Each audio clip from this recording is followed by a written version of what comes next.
Dahil ginagalaan ako mag-video kasi malamig. So, kapag malamig, ginagalaan ako. I mean, hindi naman. Ano to? Anyway, ngayon, is parang naisipan ko lang, dapat talaga maghihilamos na ako. Like, for the day. For the day! Anyway, yun. Dapat maghihilamos. Sino? Si Papa?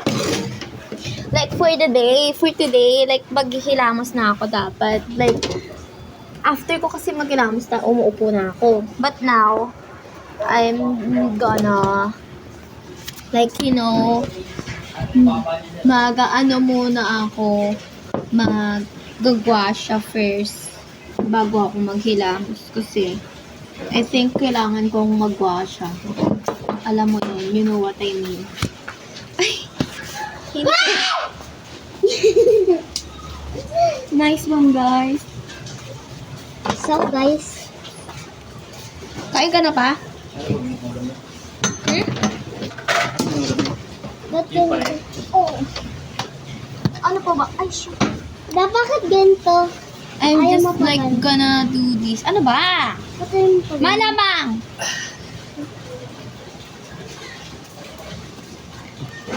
Maglalagay muna ako ng Lip balm. Pangit yan daw. matatanggal din naman siya kasi nga maghilamos ako. Hilamos, it means like sa face mo. And then, Ako din guys, magtutoothbrush. kasi gagayahin ko siya. Kasi bida-bida lang. Sampay mo ulit yung dada, oh. Sampay mo yan, Tia. Sakba pala, maghanap akong jacket ko. Gulo ko siya. Oh, guguluhin na naman yan eh, Papa. Kakaayos ko lang. Malamang hagis-hagis yan. Ah, dito guys. Ano ba? Ano ba yan? Clean naman! Nagpapapansin naman eh. Papapansin lang. Oh, papapansin lang. Nakakainis eh. Sina? Mabasa. Leia. Umas ka nga doon ka. Ano ka? Nalaglag na. Papansin ka kasi. Batiin ko. Papansin eh. Sir! May epal kasi dito eh. No? My sister. Masista kita. Kaurat. Nakakainis! Nawawala na ako sa mood. Papatay ko pa talaga. Punyeta. Upisahan ko na eh. Leche. Bisit, nagigigil ako. Gagawin ko pa rin to kasi sabi ko kay self. Sinabi ko na kay self, wala nang magagawa. Ayan, para may ilang maganda. So, syempre, yung jelly cream. Yung cream. Para kasi, kapag ka walang cream, hindi mo yan magagano ng maayos. Like, masasaktan ka palalo yan. So, kaya, gagamitin natin siya ng cream para madulas. You know what I mean? Kahit konti lang siya, maano mo siya eh. Kasi nga, ano eh, hindi ko alam eh. Why does it feel right? Alam niyo ba, nanood ako ng Divergent na karaan. And then after nun, Insurgent naman, yung part 2 nun, season 2, I guess. Pero part 2 or season 2. And then after nun, yung isa, yung last one. Hindi ko alam kung anong title kasi I forgot it na. Kasi mahaba siya. So, if you guys, pwede bang mag-recommend kayo ng pwede kong panoorin na movie? Lalo na ngayong tag-ulan. Like, cold weather. Parang, ang bilis ng panahon. Parang dati lang, di ba? Ano pa? Init-init.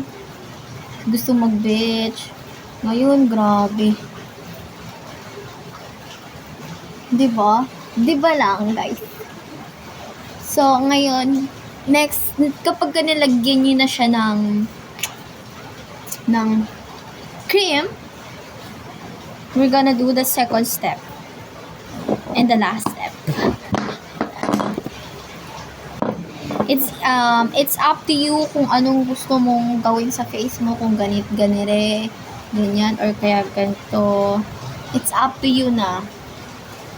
Basta kasi kung jawline, kapag jawline naman, kung gusto nyo, syempre, pag ganito, para ano yung jawline. Yung jaw nyo, ayun. Kala mo yun eh. Pag ganun eh. Kainis eh. Kayo guys, quick advice lang para sa inyong mga boys, okay? Makinig kayo mabuti. Kasi, alam nyo, okay, huwag kayong papasok sa life ng girl, you know, kung hindi kayo sigurado, if you are not sure sa kanya, huwag yung guluhin yung life ng girl, okay? And then, kapag ano ka nyo na gusto nyo, like, alam mo yun, saka kayo, titigil kapag ka na-fall na sa inyo. Huwag ganun. Hindi pwede yun, hindi mo ganda yun. Naintindihan nyo ba?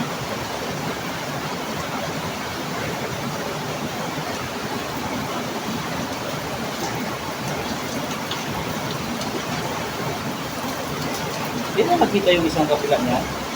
I think sa baba. Yung ito? Oo. Dito? Oo nga. Sisigaw ako pag nandun ha. Iyagin mo yan. Naligo ka? Pag nandun, sisigawan kita ihulog mo yan doon. Pag nandun, matawala. Basta guys, huwag ganun. Lalo na kapag hindi pure yung intention nyo. Hindi dapat ganun.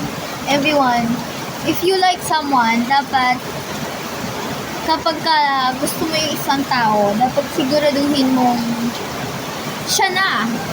Siya na nakikita mo sa future. Like, siya na yung magiging asawa mo, siya magiging ganun.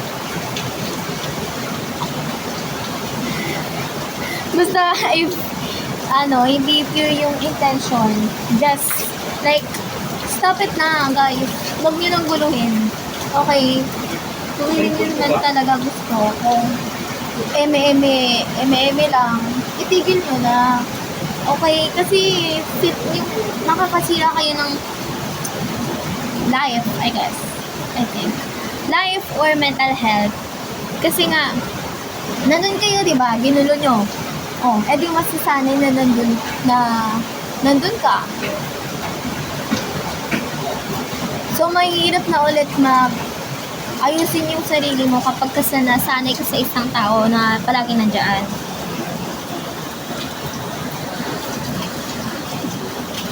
Kaya please lang, nagmamakawa na ako sa inyo lahat. Kasi naranasan ko yan ngayon.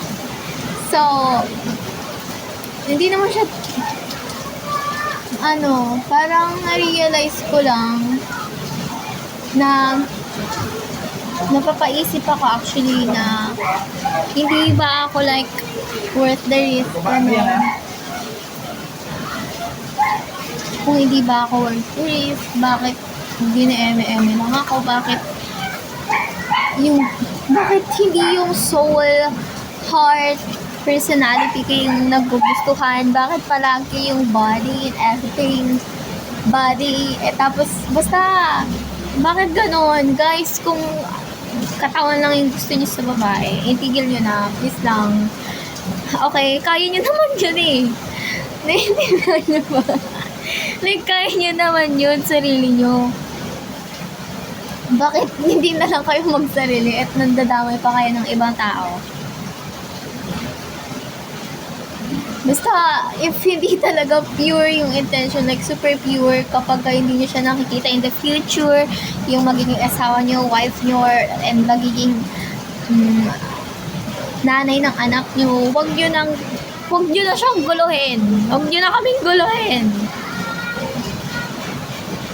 Kasi hindi nakakatuwa, nakakainis lang. Kasi mas naiisip namin kung ganun na lang ba kami. Yung, alam mo yun, yung pampalipas oras lang. It's a back burner. Kapag ka wala yung isa, pupunta ka dito. Kasi nga wala yung isa, so kailangan mo ng panibago ka na. Basta guys, please wag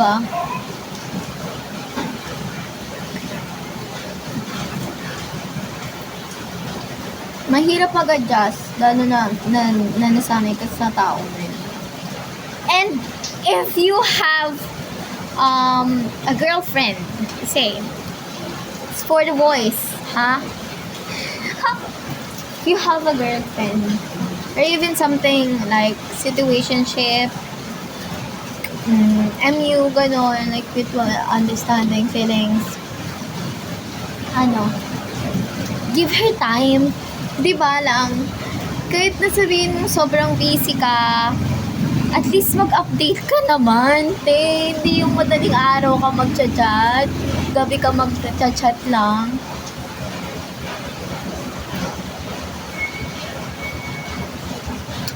Bigyan nyo naman ng time, hindi yung sabi na, busy ka nga, di ba? Busy ka. Pero naman, te, sobrang busy, hindi mo na kayang mag-update. Like, hello, ganito, anong nangyayari sa akin, gano'n. Hindi mo ba kaya yung gano'n? Sana naman mag-update kayo, guys. Hindi naman, considerate naman.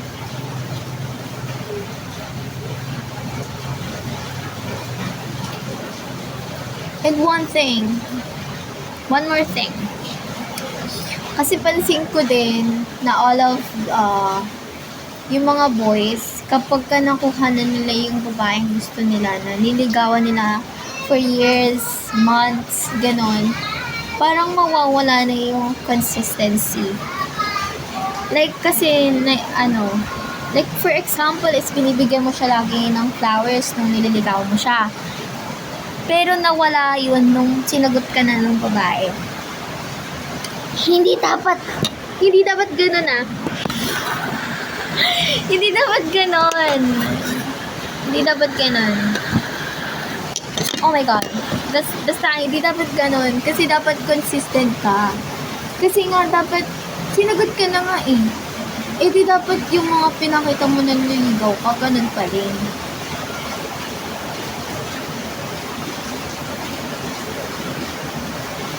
Kasi iniisip ng mga boys na kapag sinagutan sila ng girl, sa isip nila, ay wala na, hindi ko na kailangan magbigay ng flowers, ganito, ganyan. Kasi nga, kami na akin na siya, ganun, sinagot niya na ako.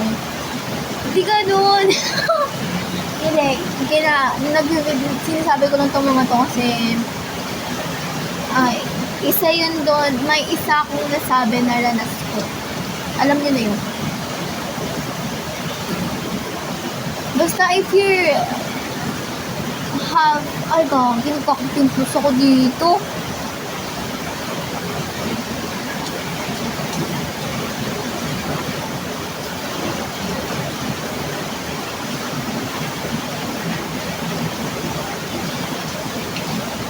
If yung intentions nyo sa girl is hindi pure, stop it already. Okay? Kasi napapansin ko din na these days is puro na lang